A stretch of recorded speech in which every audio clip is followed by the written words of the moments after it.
आइए आज पढ़ते हैं कर्ण खंड काव्य के चतुर्थ सर्ग के बारे में, जिसमें भगवान श्री कृष्ण और कर्ण के संवाद का जिक्र है। महाभारत के युद्ध के 16वें दिन जब कर्ण को सेनापति बनाई जाती है, तो भगवान श्री कृष्ण कर्ण के पास आते हैं और कहते हैं कि हे कर्ण, जो पांडव है आपके छोटे भाई है और माता कुंती आपकी सगी माँ है। इस बात को सुन के कर्ण को बड़ा आश्चर्य होता है, वो विश्वास ही नहीं कर पाता है भगवान श्री कृष्ण की बातों पर। कहता है कि मुझे बड़ी सभा में द्रौपदी स्वयंवर में मुझे सुत पुत्र करके अपमानित किया गया, उस समय भी आप वहीं पर थे, आपने उस समय ये बात से पर्दा क्यों नहीं हटाया? और आज जब युद्ध जब हो रही है तो आप ये बात का पर्दा हटा रहे हैं। और इस बात सुनकर के कर्ण को बड़ा अफसोस होता है कि वो पांडव मेरा छोटे भाई है, क्योंकि वो पांडवों से हमेशा द्वेष ही किया है, खासतौर पर अर्जुन से द्वेष ही किए थे।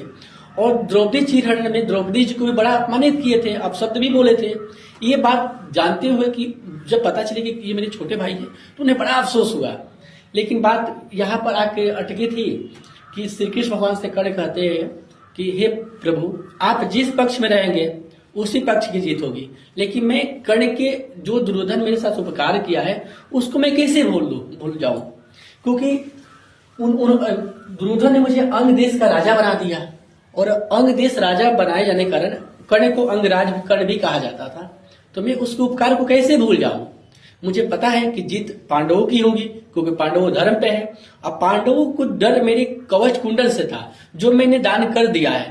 तो हे प्रभु,